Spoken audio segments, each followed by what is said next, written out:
Hey guys, welcome to English class. How are you guys doing today? Did you have a good weekend? Nice long weekend you guys had, huh?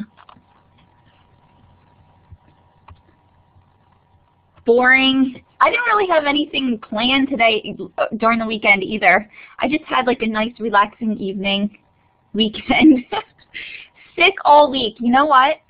Sickness is going around for sure. And I hope it doesn't get to me because I don't want to be sick anymore. All right, so we are here in English class, and it is the start of the second semester. Can you guys believe it? We are starting the second semester already. And like I say all the time, it's just going way too fast. Everything just goes so quickly.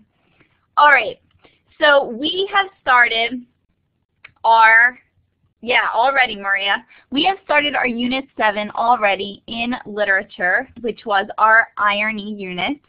And we have read 2 stories already that were considered ironic. Do you guys remember the 2 stories that we've read so far in this unit? Do you remember what they were called? Who remembers the 2 stories? The first one was about a little boy. Do you remember what his name was?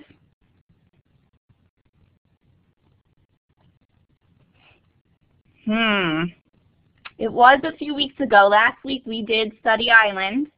Charles, right, Noah? Good. His name was Charles. And the second story that we read was called The Gift of the Magi. And that was 2 weeks ago. That was a while ago. We're going to review those stories, don't worry. But today we're going to move on and read a new story called The Necklace. And the necklace is going to be another ironic story. So check out this picture here. A lot of you guys had some great answers in the chat already. But how is this ironic? Check out this sign. It says frozen hot chocolate. Which hot chocolate sounds good right about now because it's so cold outside. But frozen hot chocolate? How is that ironic? Yeah, it's pretty much a contradiction. Remember, irony is the opposite of what you expect to happen actually does happen. So it's pretty much the opposite of what you would expect.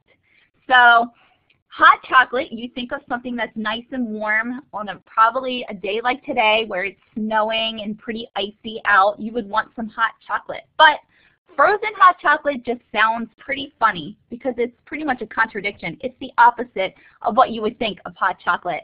Check out this slogan down here. It was cracking me up. It says, so hot, it's cool. So hot, it's cool. I like it. All right. So let's go ahead and get started. We have a lot to do today.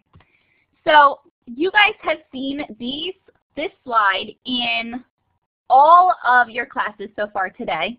This will show you what we are expecting of all of you for the second semester. So we are expecting you guys to engage in our classes. This class, I don't usually have too many problems. You guys are usually awesome with engagement. You guys answer questions, but I just want to make sure that you remember. And I'm going to click off for a second because it looks like a lot of you guys are on a delay. Helped. All right, so make sure, how do you participate in our Class Connect? We don't get to see each other face-to-face all the time, but we get to talk to each other, and you get to listen in some cool lessons, and I want you guys to be able to engage in the lesson and be able to talk to me too. I don't want to talk the whole time, of course. So how do you participate in class? You're going to respond. So when I talk to you, you guys respond so that I don't feel like I'm talking to my nice orange wall in front of me. I want to talk to you guys. All right, how do you participate? You are going to answer questions. If I ask you a question, of course you're going to answer. You're going to ask any questions. If you have a question, and even if you think it's a silly question, it may be that your other classmates have that question too. So make sure that you ask questions if you have them. Complete work during class and in group. Complete your daily required assignments offline. So make sure if you guys are doing all of these things, which most of you are doing, make sure that you are doing it if you're not doing it. But if you're doing all these things, then you are participating in class and you're doing a great job. Okay? here are our expectations to be a part of this classroom. Okay? When we do all of these things, we're going to have an awesome class, which is what we usually have here. So I will respond when my name is called. So you all will respond when your name is called. I will respond to the polling prompts. You guys are going to have a lot of polling prompts today, so make sure you respond to them. I will ask and answer questions. I will complete my classwork, take notes, submit exit tickets. I will collaborate in groups if placed into breakout rooms, and I will demonstrate respect for my classmates and teachers. Remember, focus. I always tell you guys, focus on what we're doing. Make sure that you stay on topic. We only have 45 minutes together. It's already 11:11. So make sure you guys are here. You're focused on what we're doing. Marking yourself away means you are not in class. So if I'm asking you a question and you mark yourself as away, that means you're not here and you're going to miss important parts of the lesson. So everyone, make sure you have a working microphone, and if you don't, get it working. Call K-12. Get your microphone working so that you can volunteer and read. I want to hear a lot more readers in this class. Okay? Check out down below Wyatt there. There's a penalty box. If you're not here, if you're not doing these things, you're going to be placed in that penalty box. Now that the hockey's back, you know, you can be placed in that penalty box if you are not doing these things. So make sure you are, and we'll have a great class. All right, let's move on. Today what we're going to be doing is we are going to be talking about the story The Necklace. So we're going to be recognizing irony within the story. We're going to definitely talk about character traits and what motivates the characters. And this is a big one because we also are working in Study Island with character traits. We're going to describe characters based on speech, actions, or interactions with others. And we're going to recognize the author's purpose for using these types of dialogue or language or organization and structure. Our essential question for today is, how can we analyze a character in a story? How can we get to know a character and know the character's traits based on reading a story? So let's figure it out today. All right, so lesson 4 in Literature 7 is The Necklace by, this is my favorite thing to do, I love saying this guy's name, by Guy de Maupassant. So this is the author of The Necklace. All right, so today what we're going to be doing is we're going to continue to study how authors use irony. We're going to read one half of The Necklace today, and then we're going to read another half tomorrow because it is a longer story. So we're going to read half today and half tomorrow. This story is about a French woman, and it's about how she thinks her life is very difficult until a chain of events teaches her what true hardship really is. So if you think your life is hard, you might see that it could get even harder. So you might be happy with what you have, which is what she's going to learn. All right, so we are going to start reading right away. If I have any reading volunteers, and don't forget what I said, make sure you guys are volunteering, make sure you're here participating, you want to read. All right, we are going to read pages 145 to 152 of The Necklace. You can follow along. I have the words on the slides, or you can follow along in your book if you'd like to follow along in your Classics for Young Readers. Okay, so we're going to get to know this main character. Her name is Mathilde, and we're going to get to know her character traits pretty well. All right, so remember, this is The Necklace by Guy de Maupassant, and I'm going to start us off. I'll read a little bit, and then I'm definitely going to get some of these volunteers to read as well. All right, she was one of those pretty and charming girls, born as though fate had blundered her into a family of artisans. She had no marriage portion, no expectations, no means of getting known, understood, loved, and wedded by a man of wealth and distinction. And she let herself be married off to a little clerk in the Ministry of Education. Now remember, this is France, okay?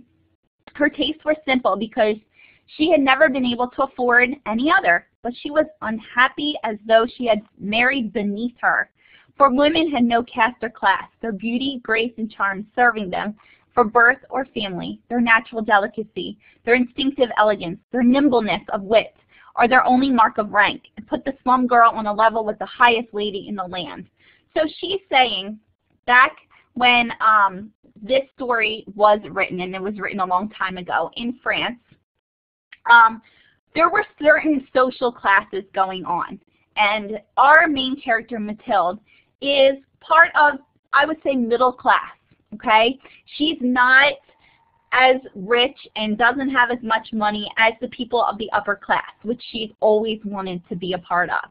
So she can't afford many of the things that during that time parents would pay for suitors to, Jean, stop raising your hand like that, please.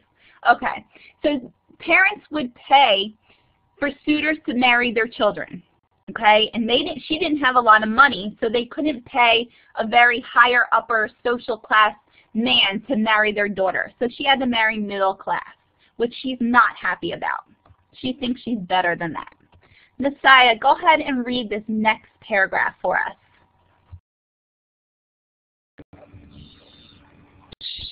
Okay. She suffered endlessly, feeling herself born for every delicacy and luxury.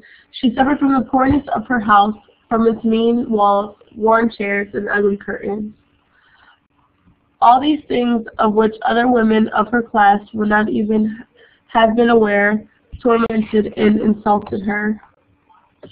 The sight of a little Breton girl who came to do the work in her little house aroused heartbroken regrets and hopeless dreams in her mind. She imagined silent antechambers heavy with oriental tapestries lit by torches and lofty brown sockets with two tall footmen in knee breeches sleeping in armchairs overcome by the heavy warmth of the stove. She imagined vast saloons hung with antique silks, exquisite pieces of furniture supporting priceless ornaments, and small, charming, perfumed rooms, created just for little parties of intimate friends, men who were famous and sought after, whose homage aroused every woman's envious longings. And sorry if my voice sounds weird, I'm sick. Thank you. No, you did a great job. Thanks, Messiah. So, imagine her life. She thinks that she deserves so much better than what she has. So she daydreams. Have you guys ever done that? Have you ever wished that you had something that someone else has? This is what she's doing. She wishes that she had all of the luxuries of the rich. She imagines her life as being someone else with all of these great, fancy, luxury items that she doesn't have, and she fantasizes about it constantly because that's what she thinks she deserves. She's not happy with what she has right now. All right, so let's take a look here and think about what we know about Mathilde so far, just based on what we've read. Okay, so at the start of the story, Mathilde is unhappy because why? Why is she unhappy? Use the polling. Is it her husband ignores her? She feels as if she deserves a more luxurious lifestyle. She has no friends, or she's incredibly wealthy but unable to enjoy herself. So why is Mathilde unhappy with her life? I'll give you guys, let's say, 20 seconds to go ahead and answer the question, and then I'm going to start calling out names of those of you who are not participating. All right, so far we have 32 people who've answered. So, Ajane, go ahead and give me an answer. Carl, Charles, Devon, Emily, Enrique, Giovanni, James, Keishine, Tiana, Christian, Lariana, Mateo, Matthew, Sierra. You guys don't want to go in that penalty box. All right, last chance.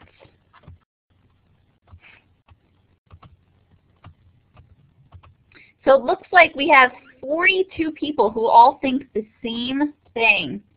And you guys are correct. It is B. Okay, she is unhappy because she feels as if she deserves a more luxurious lifestyle. So she thinks she deserves more than what she has. She always wants more. Okay, so she is not happy with all of the things that she has right now. She wants all that the rich have. All right, Maria, go ahead and read the next paragraph for us, stopping right, actually read the next two and stop right here where the black line is, okay? Okay, when she sat down for dinner at the round table covered with a 3-day-old cloth opposite her husband, who took the cover off the soup tureen, exclaiming delicately, I don't know, aha, Scott broth, what could be better? She imagined delicate meals, gleaming silver dispatcheries, I think, peopling the walls with folk and past age and strange birds and fiery floors. She imagined delicate food served in marvelous dishes, murmured gallantries, I think, listened to an indestructible smile as one trifled with a rosy flesh of trout or wings of asparagus chicken. She had no clothes, no jewels, nothing. And these things were the only things she loved. She felt that she was made for them. She was no longer eagerly to charm, to be desired, to wildly attractive and sought after. Excellent. Okay, so Maria just read these two chapters, or these two paragraphs for us. So let's take a look. We know that Mathilde wants more than what she has. What are some of the things that Maria just read beautifully for us? What are some of the things that she imagines that she has, that she wishes she has? Go ahead and use the highlighter. Highlight some of the things in the first two paragraphs of what she wishes she could have. What does she wish? She sits down and imagines these things.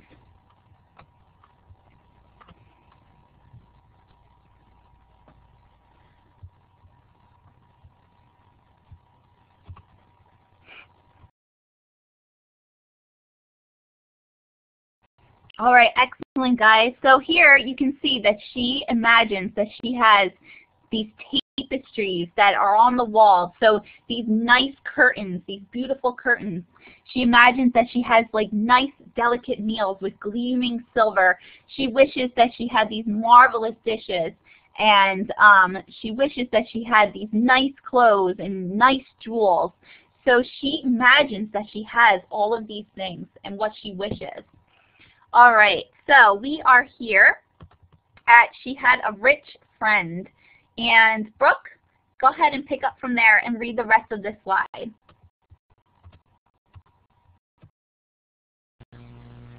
She had a rich friend, an old school friend, whom she refused to visit because she suffered so neatly when she returned home. She would weep whole days with grief, regret, despair, and misery. One evening, her husband came home with an exultant, air, holding a large envelope in his hand.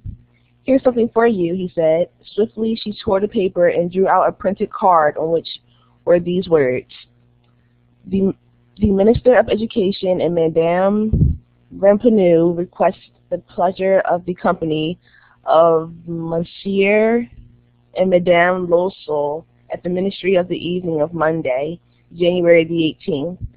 Instead of being delighted, as her husband hoped, she flung the invitation petulantly across the table, murmuring, "What do you want me to do with this?" All right, so she gets invited to this ball, and her husband are invited. And how do you think her husband thinks she's going to react? Okay, they're invited to this beautiful ball with everyone else. How do you think her husband would think she would react to this? Yeah, happy, right? You would think that she would be happy or grateful or cheerful for being invited to this ball. But instead, what does she do? What is she doing here? How does she react to this?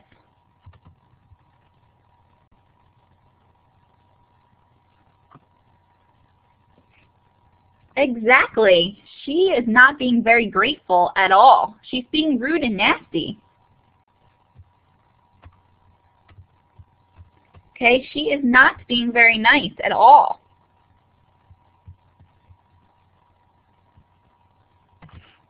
Okay, so what does Luisel bring home to his wife? So what does she get from him? What do they get to do now that he's home? Now, I'm actually going to turn the polling so that only I can see your answers now. So what does Luisel bring home to his wife? Was it several thousand francs, a new dress for her to wear, an invitation to a dinner party, or a new servant for the home? What does her husband bring home for her? I'll give you guys 20 seconds again to answer.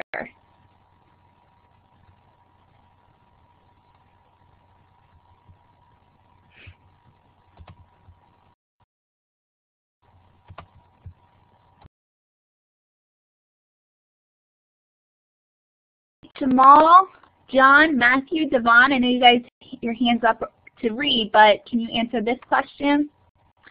Antonio, Carl, Elizabeth, Emily, Giovanni.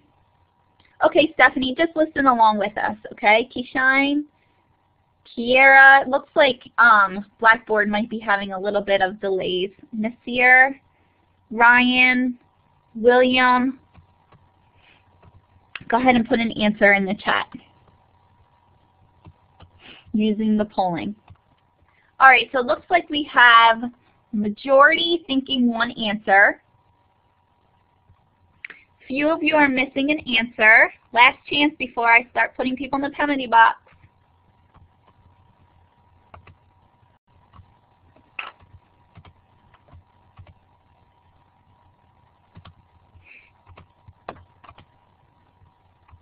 Thank you, Matthew. All right, so we have here, majority of you are absolutely correct. So her husband comes home and he shows her that they're invited to this nice dinner party, kind of like a ball, okay? So they're invited to this really nice dinner party where there's going to be a lot of rich people there, okay? So now they're invited to this party. All right, let's start with Nigel. Nigel, go ahead and read up to right here where it says, he was heartbroken.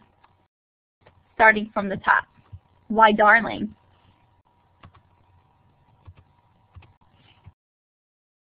Why, darling, I thought you'd be pleased. You never go out, and this is a great occasion. I had tremendous trouble to get it. Everyone wants one. It's very select, and very few go to the clerks. You'll see all the really big people there. She looked at him out of furious eyes and said impatiently, and what do you suppose I am to wear to such an affair? He had not thought about it. He stammered. Why, the dress you go to the theater in. It looks very nice to me. He stops, stupefied and utterly at a loss when he saw that his wife was beginning to cry. Two large tears rained down slowly from the corners of her eyes toward the corners of her mouth. What's the matter with you? What's the matter with you? He faltered.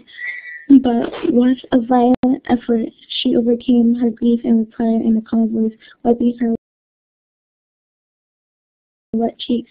Nothing, only I haven't a dress, and so I can't go to this party. Give the invitation to some friend of yours whose wife will be turned out better than I shall. He was heartbroken. All right, thank you, Nigel. So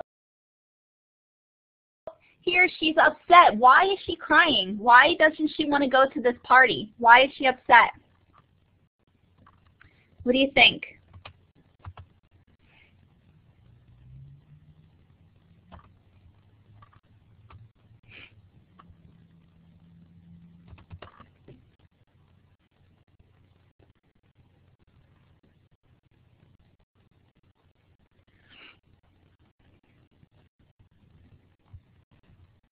Right. She does not have a dress. So she doesn't have a nice dress to wear, and she's very upset about it.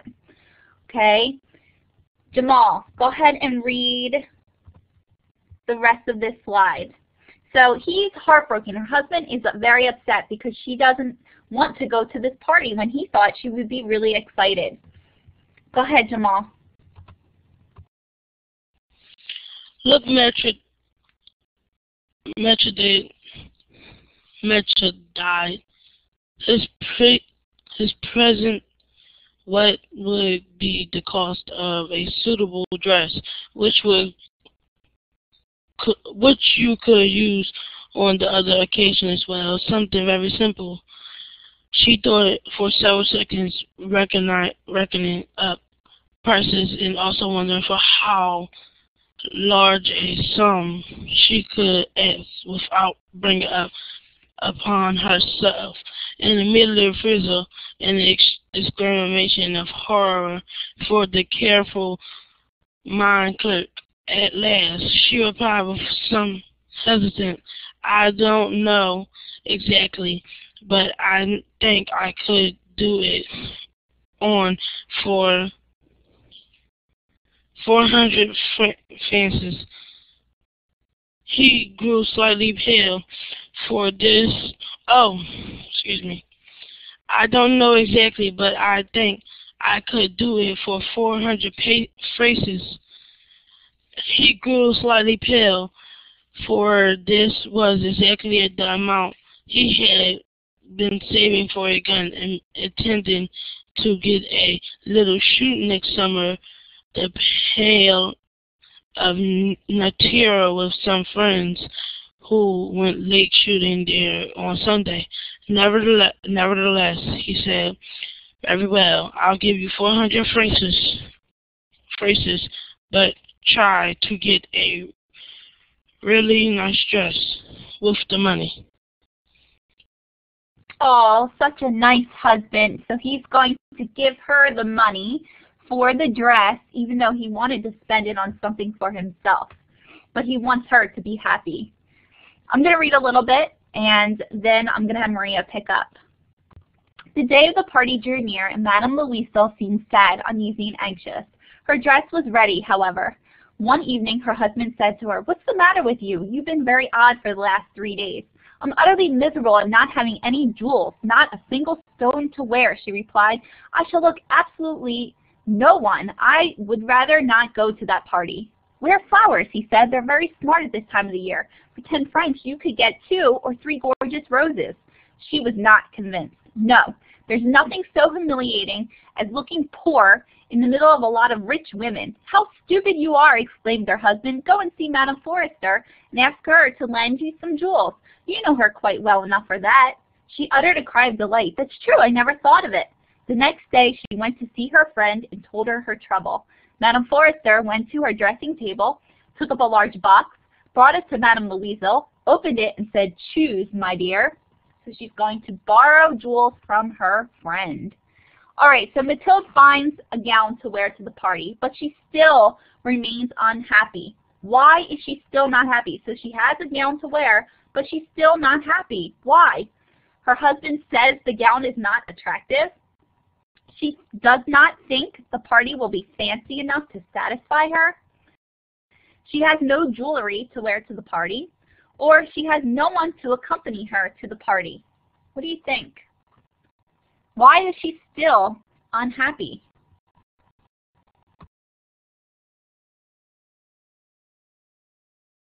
All right, Jamal, Devon, Brooke, John. I need answers from you guys.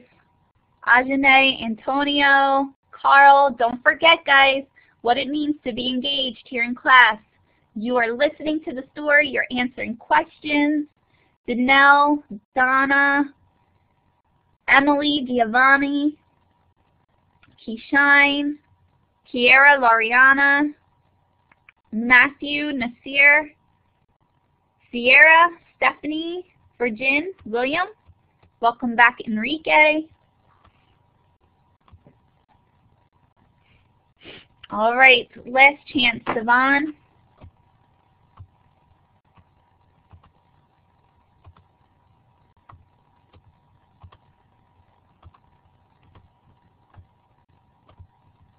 All right, those of you who are answering, you guys are doing a great job. I can tell that you guys are definitely paying attention to what's going on in the story. All right, I'm just going to put a few people in the penalty box really quickly.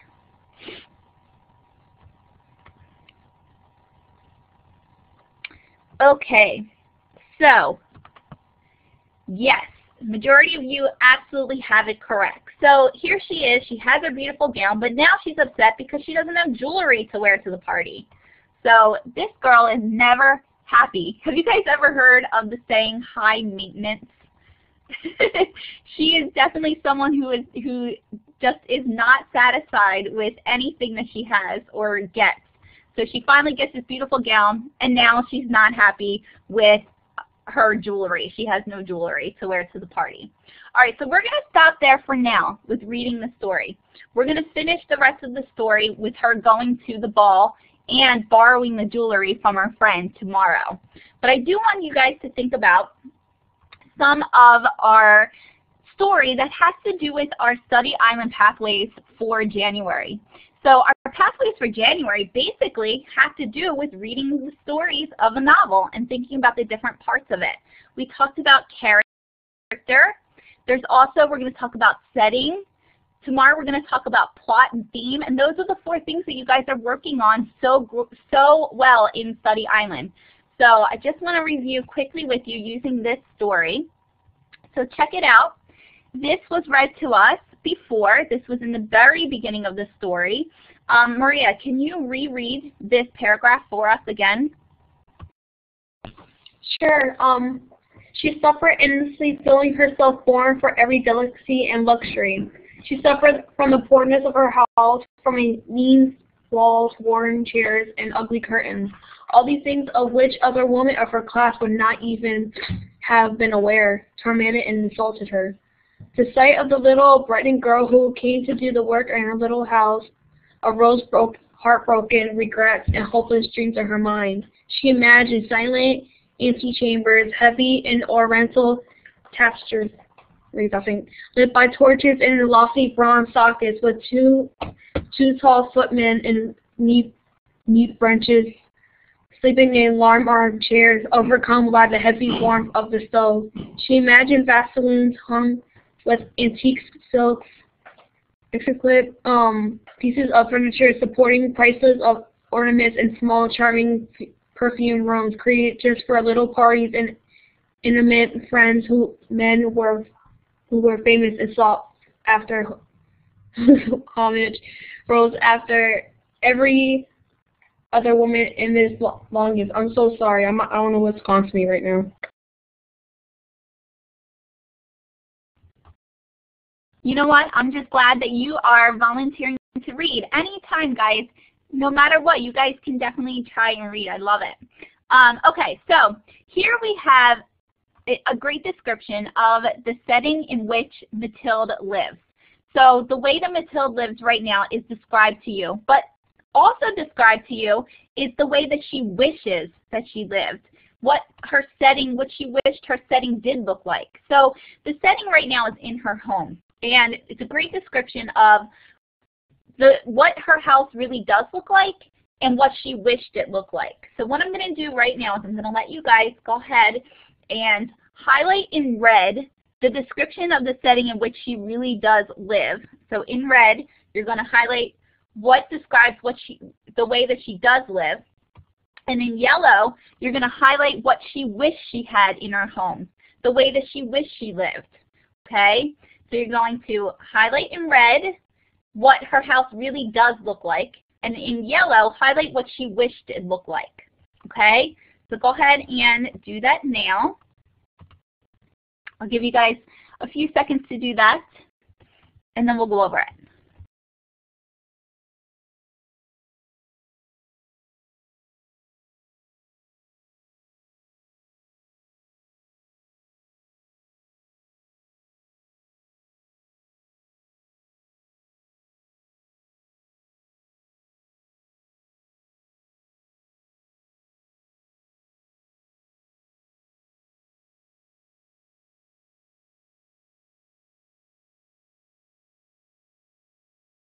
All right, so let's take a look at what you guys have here.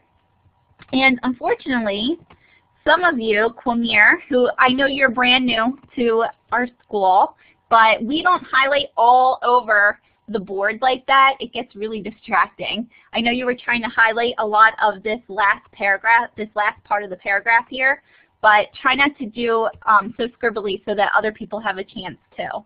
I know this is your first day today, and welcome to class, but just try not to, scribble all over, but that's fine. All right, so here you can see pretty much the beginning of this paragraph shows what her setting really does look like. Okay, she, and I'm just going to take away some of these so I can read it.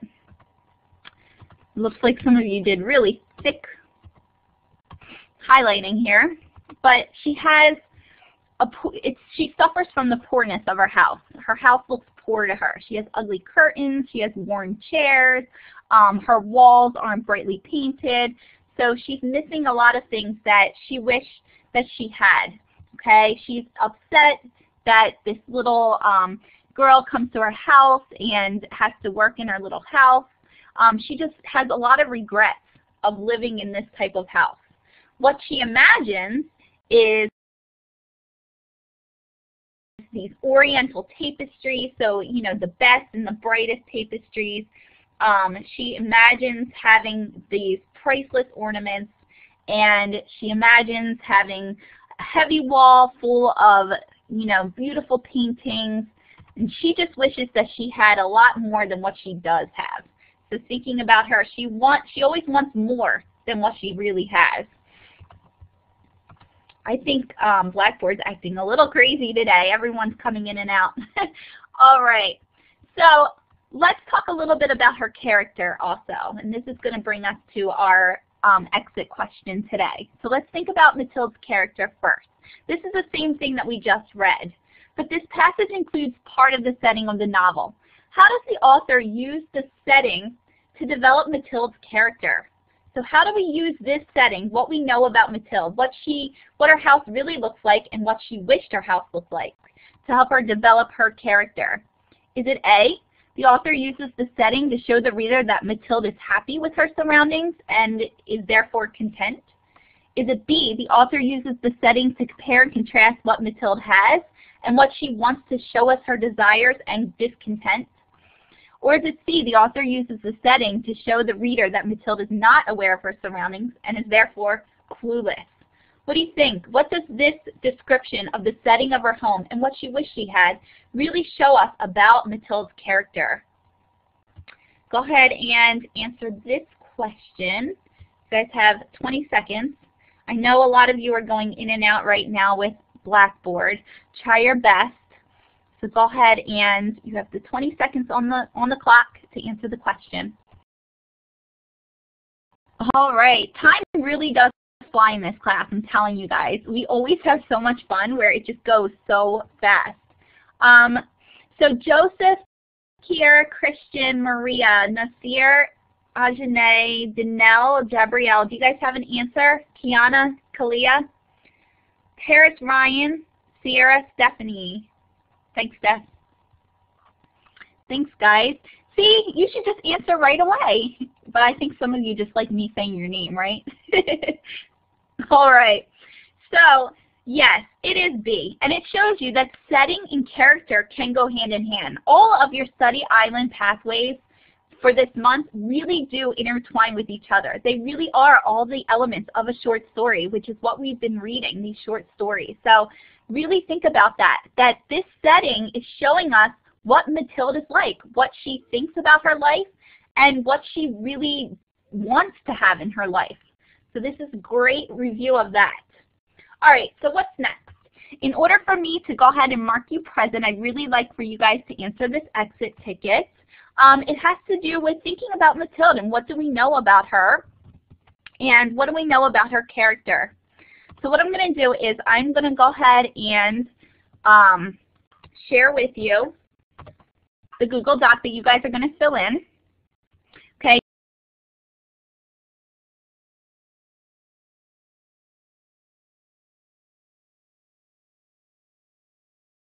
Oops, sorry guys, I just got kicked out.